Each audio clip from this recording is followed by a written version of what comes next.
Good afternoon and welcome to NFS News. My name is Wenyu, and now I'm introducing you to a study that is about sugar and how it relates to the incidence of stroke and dementia.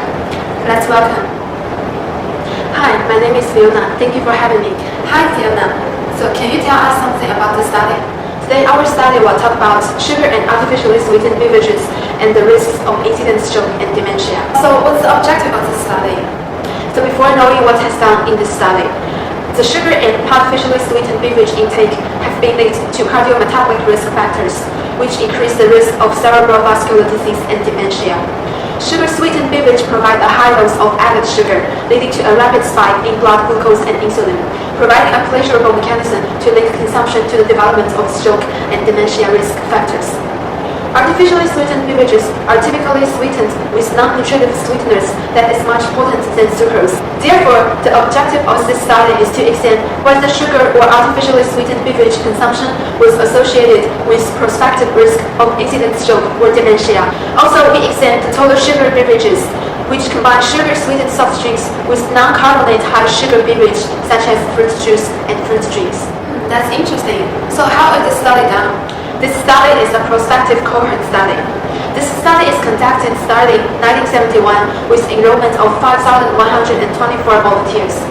Participants have been studied across 9 examination cycles, approximately every 4 years. This study estimates 10-year risk of both incident stroke and dementia, beginning from the 7th examination cycle. Some adjustments were made in order to measure the sugar beverage and intake assessment.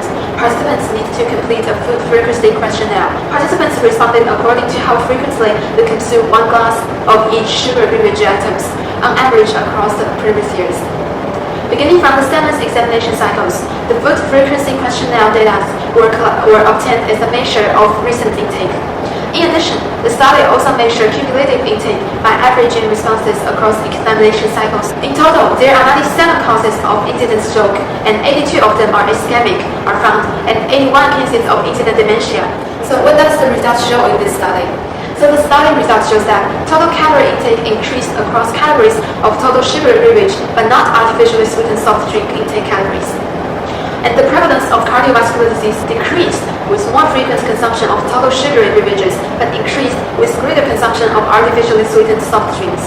With higher recent and higher cumulative intake of artificially sweetened soft drinks were associated with an increased risk of ischemic stroke or cause dementia. In those findings, neither intake of total sugar beverages nor the intake of sugar-sweetened soft drink were associated with those risks.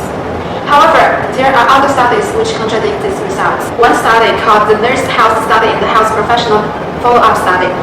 The results shows that the greater consumption of sugar in artificially sweetened soft drinks was each independently associated with a higher risk of incident stroke. Another study, which is called the Northern Manhattan Study, shows daily consumption of artificially sweetened soft drink was associated with a higher risk of combined vascular events, but not stroke, when examined as an independent outcome.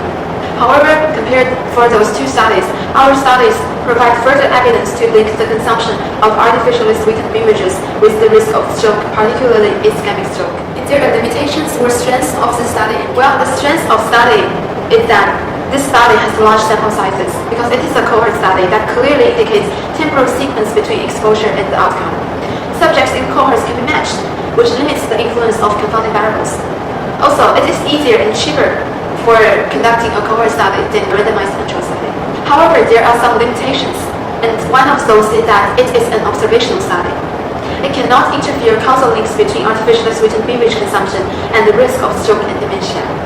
Also, observational studies do not randomize, which means that there is imbalance in patients' characteristics could exist. Another limitation of the study is food frequency questionnaire, which is subject to poor biases and introducing errors into estimated models. Because it is a nutritional study, blinding is very difficult, and there may be residual confoundings. Also, the study do not have multiple comparisons. Some findings may be attributable to chance. So what's the conclusion of the study? Artificially sweetened soft drink consumption was associated with increased risk of stroke and dementia. Sugar-sweetened beverages were not associated with increased risk of such outcomes.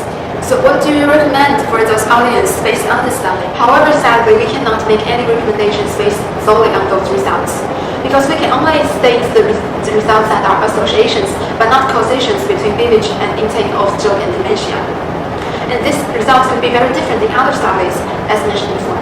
Future research is needed to address those limitations, replicate findings, and to investigate the mechanisms underlying the reported associations. For the last question, what do you as a nutritional scientist think of the way the media covers science? Well, as a nutritional scientist, I think the media sometimes overstate the results. The title are always sound exaggerating. For example, drinking one soft drinks a day leads to increased cancer risks, and the sweet drinks may damage the brain. There is no evidence to support those. Also, the media always aims at reporting studies that are eye-catching but ignore the real risk behind those studies, which may often mislead audience. Thus, the choice in the media system is very important, and as a nutritional scientist, I recommend news from Nature's, Science Direct, or American Scientists that include the true ideas of those studies. Thank you very much, Fiona, and thank you guys for listening. This is NFS News, and see you next week.